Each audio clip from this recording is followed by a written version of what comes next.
Praise the Lord. आप सभी भाई बहनों को जय मसीह की। आज हम स्वर्ग के विषय में मनन करेंगे कि स्वर्ग आखिर में है क्या। जब किसी व्यक्ति की मृत्यु हो जाती है तो अक्सर लोग बोलते हैं कि उनका तो स्वर्गवास हो गया, या उनके फ़ोटो में उनके नाम के पहले स्वर्गीय लगा देते हैं। या फिर कोई व्यक्ति जब जीवित होता है, अच्छे और बुरे कर्म करता है, तो लोग बोलते हैं कि अच्छे कर्म करोगे तो स्वर्ग में जाओगे और बुरे कर्म करोगे तो नर्क में जाओगे, और ये सच भी है। लेकिन आज हम जानेंगे कि स्वर्ग है क्या। तो इसे जानने के लिए हम बाइबल के वचनों को पढ़ेंगे और बाइबल क्या कहती है स्वर्ग के विषय में, इसे आज हम जानेंगे। तो यहाँ पे लिखा हुआ है, आप देख सकते हैं, मत्ती अध्याय 6 के पद संख्या 9 में लिखा है, हे हमारे पिता। जो हम प्रार्थना करते हैं, हमारे पिता आप जो स्वर्ग में हैं, आपका नाम पवित्र माना जाए।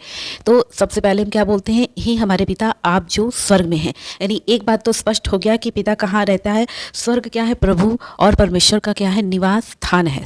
तो इसीलिए हम बोलते हैं कि हे हमारे पिता आप जो स्वर्ग में है, यानी प्रभु कहाँ है, स्वर्ग में है। तो वो क्या है, पिता का निवास स्थान है। और हम देखेंगे यहाँ पर लिखा हुआ है 2 कुरिन्थियों अध्याय 5 के पद संख्या 1 में, क्योंकि हम जानते हैं कि जब हमारा पृथ्वी पर का डेरा सरीखा घर गिराया जाएगा तो हमें परमेश्वर की ओर से स्वर्ग पर एक ऐसा भवन मिलेगा जो हाथों से बना हुआ नहीं परंतु चिरस्थायी है, जो सदा स्थिर रहता है। यानी स्वर्ग एक भवन है, स्वर्ग एक इमारत है, और जो हाथों से बनाया हुआ नहीं है, जो चिरस्थायी है, जो सदैव स्थिर रहेगा और जिसमें हमारे प्रभु ईश्वर रहते हैं। अब आप देखेंगे यहाँ लिखा हुआ है स्वर्ग खत्ता कहलाता है। स्वर्ग क्या कहलाता है, खत्ता। मत्ती अध्याय 3 के पद संख्या 12 में लिखा है, अपने गेहूं को तो खत्ते में इकट्ठा करेगा। कौन करेगा, प्रभु यीशु मसीह। ऐसा गेहूं को साफ करने के समय होता है। गेहूं यानी भले स्वर्ग में जाता है और भूसा को क्या किया जाता है, यानी जो बुरे लोग हैं उनको क्या किया जाता है, जला दिया जाता है। तो स्वर्ग क्या है, एक खत्ता भी है, खत्ते के समान। और आप देख सकते हैं इफिसियों अध्याय 5 की पद संख्या 5 में लिखा है, स्वर्ग परमेश्वर और मसीह का क्या है, राज्य है। स्वर्ग परमेश्वर और मसीह का राज्य है। हम लोग बोलते हैं ना कि तेरा राज्य आए, जैसे तेरी इच्छा स्वर्ग में पूरी होती है वैसे इस पृथ्वी पर पूरी हो। तो राज्य आए में यहाँ लिखा है मसीह और परमेश्वर के राज्य में मिरास नहीं। तो स्वर्ग क्या है, एक राज्य है। जैसे कि राज्य होता है पृथ्वी पर, राजाओं का राज्य होता था, साम्राज्य होता है, वैसे ही स्वर्ग क्या है, ईश्वर का राज्य है।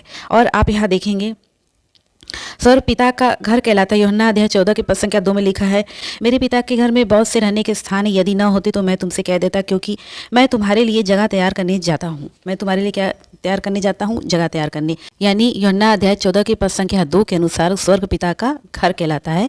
तो यहाँ पर आप देखेंगे इब्रानियों अध्याय 4 के पद संख्या 9 में लिखा है, स्वर्ग विश्राम का स्थान कहलाता है। इसमें लिखा है, सो जान लो कि परमेश्वर के लोगों के लिए सबका विश्राम बाकी है।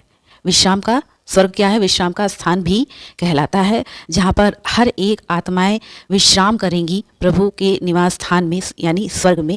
क्योंकि पृथ्वी पर मनुष्य जब तक होता है उसकी आत्मा कभी भी विश्राम नहीं कर पाती है, क्योंकि संसार के भाग दौड़ चिंता में ही फंसी रह जाती है। लेकिन जब वो अपने पिता के पास, अपने पिता के स्वर्गीय घर जाती है, तो उसका आत्मा विश्राम करता है, संसार के सारे मोह माया, सारी चिंताओं से मुक्त होकर। यानी हर एक विश्वासी के लिए स्वर्ग क्या है, एक विश्राम स्थान भी है। और आप देख सकते हैं 2 कुरिन्थियों अध्याय 12 के पद संख्या 3 से 4 में लिखा है, मैं ऐसे मनुष्य को जानता हूँ जो स्वर्ग लोक पर उठा ले गया। यानी स्वर्ग को लोक भी कहते हैं, स्वर्ग को लोक के नाम से भी जाना जाता है, स्वर्ग लोक। मैं तो ये कहूँगी कि जहाँ पर ईश्वर की उपस्थिति है स्वर्ग के अलावा इस पृथ्वी पर या हमारे हृदय में, तो हम अवश्य अपने हृदय में, अपने मन में, अपने घर में, अपने परिवार में स्वर्ग की अनुभूति करेंगे, क्योंकि वहाँ पर ईश्वर की उपस्थिति है। और जहाँ ईश्वर की उपस्थिति है वहीं पर स्वर्ग है, और जहाँ ईश्वर की अनुपस्थिति है, ईश्वर नहीं है, वो भी स्थान, वो जीवन, वो घर, वो हृदय, वो मन बिल्कुल नर्क के समान हो जाता है और नर्क जैसा महसूस होता है।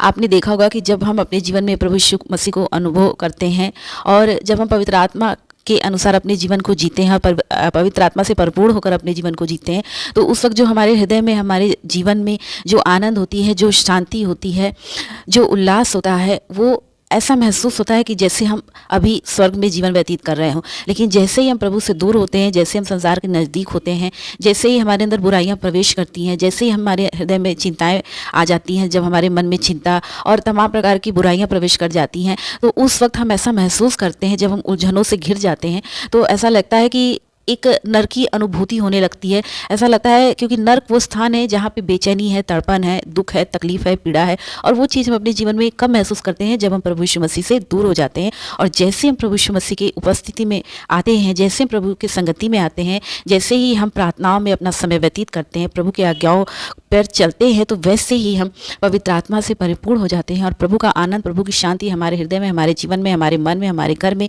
हमारे परिवार में प्रवेश करती है। तो उस वक्त हम स्वर्गीय जीवन का अनुभव करते हैं। तो इसलिए जहाँ पर ईश्वर की उपस्थिति नहीं है वो एक नर्क के समान है, और जहाँ पर ईश्वर की उपस्थिति है वो स्वर्ग है।